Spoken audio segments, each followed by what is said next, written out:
በድንገት ምን እንደሆነች አላቅም። ሉል እባክህ ድረስልኝ ብላ ነው። ስለዚህ ውድ ቤተሰቦቼ ሉልን ያለውን ነገር ሲያጣራ ልጅቷ ካላገባሁኝ ሽማግሌ ካልተላከልኝ ብላ ነው በጣም ያስቸገረችው ነበረው። ግን በመጨረሻ ጠፍታለች። ማን እንዳገታት አይታወቅም። እሷ ያለችበትን ለማጣራት በጣም ሂደዋል። ሉል በጣም ተጨንቆ ነበር። እንደምታውቁት ሉል ከአሁን በኋላ ቪዲዮ አልሰራም ብሎ አቁሞ ነበር። ግን የሚኪ እህት ከጠፋች በኋላ በጣም ነው የጨነቀው። እናቱ ማልቀሳለች። ቀጥታ የሄደው የፍቅረኛው ቤት ነበር። የፍቅረኛው ቤት ሲሄድ ጊዜ ያላሰበው ነው የገጠመው። የፍቅረኛው ቤት ባዶ ሆኖ ተዘርፎ ነው የተጠበቀው። እህቶቹም ደግሞ እሷ ነው የጠረጠሩት። ወንድማችን ያሳገተችው እሷ ናት። ድሃ ስለሆነ ስለማትፈልገው ሀብታም ስላገኘች እሷ ናት ያሳገተችው እንጂ ሌላ ሰው አይደለም ብላ ነው የተናገረው ተነበረው። ምክንያቱም ባጠገቡ ሌላ ስልክ ታወራለች። እንደፈለገች ነው የምትሆነው። ቁጭ ብለው ያወሩ ስልክ ይደወልላታል። ትታ ነው የምትወጣው። ስለዚህ በዛዛ አይምሮን በጣም ተረብሾ ነበር። በጣም ከፍቶት ነበር። ስለዚህ ወንድማችን ያሳገተችው ወይ እሷ ናት ወይ የስራ ባልደረባው ነብሮ ነው ያወሩት ተነበረው። አቤቱ ዕቃ እንዳለ ተዘርፈዋል። ስልክ እንደውንደትም አይገኝም። ሁለታቸውም በአንድ ቀን ነው የታገቱት። የሚገርማችሁ ነገር ሁለታቸውም በአንድ ቀን ነው የጠፉት። አቤቱ ዕቃ ምንም እንደሌለ ነው የተዘረፈው። አቤቱ ዕቃ ማን ሊዘርፈው ቻለ? ምን ሊያደርጉለትስ የሱ ዕቃ ሊዘርፉ ይችላሉ? አከራዮቹ እሱ በሌለበት ወይ እህቶቹ ካልሆኑ አንድ ቤተሰቡ ሳይሆን ማንኛውም ሰው የሱ ቤተሰብ ነን ብሎ ቤትን ዘርፎ ሲወጣ አከራይ ዝም ይላል እንዴ? አሁን በዚህ ጉዳይ ላይ አከራዩ ነው መጠየቅ ያለበት። እንደው ሀገራችን ላይ ወዴት እንደምንሄድ አላውቅም። ስለዚህ ሙሉ በሙሉ እህቶች የጠረጠሩት የሚኪ እህት ናት። ሚኪ እህት ግን ስልኳም አይሰራም። ምን አይል ቤተሰብ በሙሉ የተጨናነቀ ነው። በዚህ ልክም እንደነካት እንግዲህ አንዳንዴ የባል እህቶችን እነሱም ሴት ናቸው እኮ ነገ ያግብተው ምን እንደሚባሉ አይታወቁም። ግን በዚህ ልክን እንደዚህ ናት፣ ተንከሲስ ናት፣ ምናት ይከብዳል። ሴት ልጅ ነገ ራሷ ምድርስ ቦታ ሳታቅ የምትሄድበት ቦታ ምድርስበት ቦታ ምን እንደምትባል ሳታቅ የወንድ ሚስት በዚህ ልክ ከፍ ዝቅ ማለግ ከባድ ነው። እሱ ወዶ አፍቅሮ ሊያገባት የወሰናት ሴትን በዚህ ልክ መጥራት ምን ይሉታል? ነገ እኮ ተጋብቶ ዛሬ ያቺ የሚኬት የሆነ ነገር አስነክተዋት ነው እንጂ ነገ ተጋብተው አንድ ላይ ሲኖሩ እኮ የወንድማችሁ ልጅ ልትሆን ትችላለች። የወንድማችሁ ሚስት ናት። የወንድማችሁ ልጆች ትወልዳለች። ግን በዚህ ልክ ለምንድን ነው ጥላቻ የሚያድረው? ምንድን ነው ምክንያቱ? ማለት መቼም ወንድማችሁ ሳያገባ ይኖር ማንኛውም ሰው እኮ ነው የምለው እኔ እነሱ ብቻ ማለት አይደለም። አንድ ወንድ ልጅ ሳያገባ ይኖር አይደል?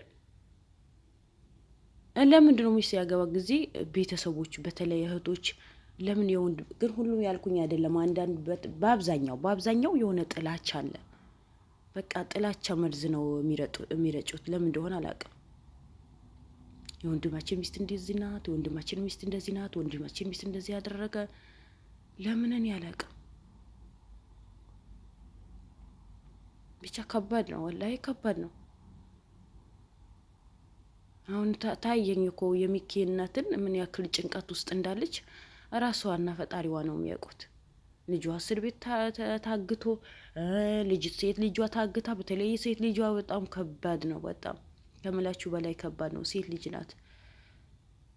እሺ በቀጥታ እነሱ የእሱ እህቶች ደግሞ ምን አሉ መሰላችሁ? ወይ እሷ ናት ያገተችው ወይም የስራ ባልደረባው ነው። የስራ ባልደረባው በስራው በጣም ይቀናበታል፣ አሪፍ ገቢ ስላለው ብሎ ነው የተናገረው ተነበረው። ግሉልም አላረፈም። በአንድ ቀን 3-4 ቦታ ነው ሄደው። ቀጥታ ወደዛ ስራ ቦታው ሄዶ ነበር። በስራ ቦታው ደግሞ ዝግ ነው፣ አልተከፈተም። ከዛ ሲያጣራ ጓደኛው ቤት አግኝቶ ነበር። ጓደኛው ደግሞ ታሞ ነው ያለው። ስለዚህ እሱም ተናግረዋል። በስራ በጣም ጎበዝ ነው፣ በሁሉ ነገር ይበልጠኛል፣ ግን ስራችን በጣም ጎበዝ ነው ሆኖ ነው የምንሰራው። ሰው ቤት አብረን ተቀጥረን ነው ደሞዛችን ብራችን ቆጥበን ለራሳችን ከፍተን የምንሰራው። ግን ስንሰራ በሳምንት እሱ በጣም ደንበኛ ያለው አሪፍ ነው፣ ጎበዝ ነው። እኔ ጓደኛዬ ወይ ስራ ባልደረባዬ ብቻ አይደለም ወንድሜ ነው ያለው። ስለዚህ አንተ በእንዲህ ነገር ትጠረጠራለህ ሲው ጊዜ እንዴት አለ እንዴት የስራ ባልደረባዬ ተዋደን ተፋቅረን ምንኖር እግር ተእግር ይጋጫል። አንድ ቀን እንጋጭ እንችላለን። ስራን የሚያግዘኝ እውቀትን የሚያስተምረኝ ጥሩ የምንሰራ ልጅ ጥሩ አየርን የሚያመጣ ልጅ እንዴት ላሳግተው እችላለሁ? ሰሞኑ ሙዱ ላይ ትክክል አልነበረም። ከፍቅረኛ ጋር ተጣልተዋል መሰለኝ። ጧት ስራ አርፍዶ ነው የሚገባው። በቃ ጥሩ ጸባይም የለውም። ምን ሆነህ ነው ስለው ጊዜ ሊነግረኝ አልቻለም። በቃ በሆነ ነገር ተናዱ ይሆናል ብዬ እኔ ዝም አልኩት። ከስራው ውጪ ሌላ ነገር ምንም ነገር የሚያውቀው ነገር የለም። በቃ ስራውና ስራው ብቻ ነው። በጣም ጀግና ልጅ ነው። ግን ከዕለታት አንድ ቀን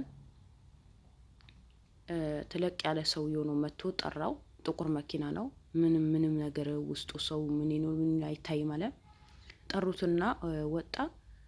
ስራ የሰራ ነበረ። የሆነ ነገር አወሩ። መኪናው ውስጥ ገቡ። ተያይዞ ሄዱ።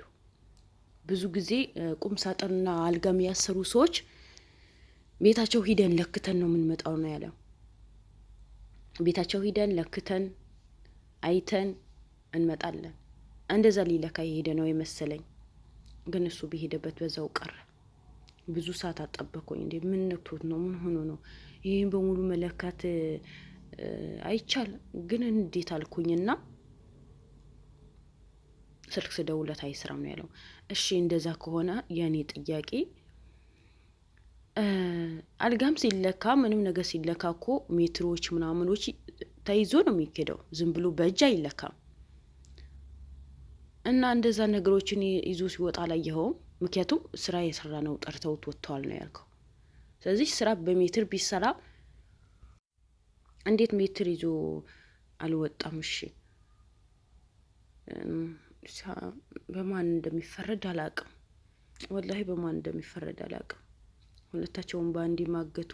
እሺ እሷስ ወይ ወንድሟ በዚህ ስራ ላይ ስለሚሰራ ነው በሱ ምክንያት አገቱት እንበል።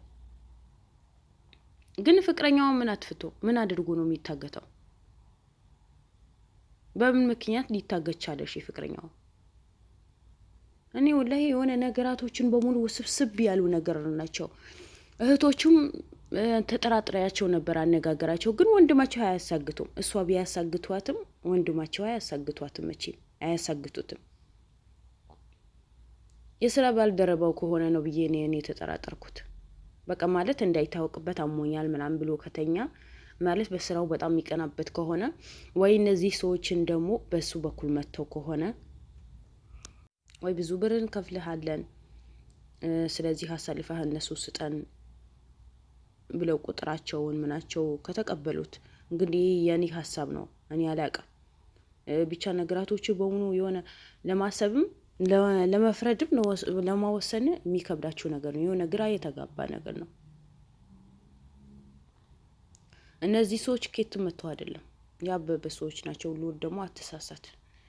የአበበና የመኮነን ሰዎች ናቸው። አበበ ስለተጎዳ በጣም ተናደዋል። እልህ ውስጥ ናቸው። ምን እናድርግ በምን እንምጣባቸው? በተለይ በሚኪ ቤተሰብ ለመጉዳት በጣም ጉጉት አላቸው። በጣም ፍላጎት አላቸው። አበበን ሐኪም ቤት ነው ያለው። መኮነንም እዛ እንግሊዝ ሀገር ሐኪም ቤት ነው ያለው። እንዴት ተደርጎ እንዴ እነሱ እጃቸው ረጅም አይደል እንዴ? ከብዙ ሰው ጋር ደን ቢተዋወቁት። ስለዚህ ያ ስለሆነ እነሱ አያደርጉትም ማለት እኮ ከባድ እኮ ነው። በዚህ ልክን እንዴት እንዳመንካቸው ሁሉ ለኔ አላውቅም። ለምን የሚታመኑ ሰዎች አይደሉማ። ስራቸው በሙሉ ጠማማ ነው። በሄዱበት በሙሉ ሰው አላቸው። ብራቸው ከፍሎ የፈለገ ነገር ማድረግ እኮ የሚችሉ ሰዎች ናቸው። ሐኪም ቤት ሆኖ እና ጓደኛ የላቸውም። ጓደኛ ገብቶ አይጠይቃቸው። ሁለታቸው ብቻ ነው ድርጅቱን የሚያንቀሳቀሱ ተነበረው አይደለም። ብዙ ሰው አለ በዙሪያቸው። በእነዛ ሰዎች እኮ በአንድ ስልክ የሚደረግ ነገር እኮ ነው። አንዴ ስልክ ደውለው እንደዚህ አድርጉ ከተባሉ እኮ ማድረግ አይሳናቸውም። ብር ይሰጣቸዋል። ምንም ነገር ማድረግ ወደ ኋላ አይሉ። ምክንያቱም ብዙ በአብዛኛው የኢትዮጵያ ህዝብ የሰውን ህይወት ማያሳዝነው ህዝብ የሞላበት ሀገር እኮ ነው። ሁሉም ያልኩኝ አይደለም። በዚህ አጋጣሚ እንደዚህ ስናገር ብር ያገኝ እንጂ የሰውን ህይወት ምንም አይመስለው። የትኛው ሀገር ቢሆን የሰው ህይወት ረካሽ የሆነው ሀገራችን አይደል እንዴ? ሀገራችን እኮ ነው።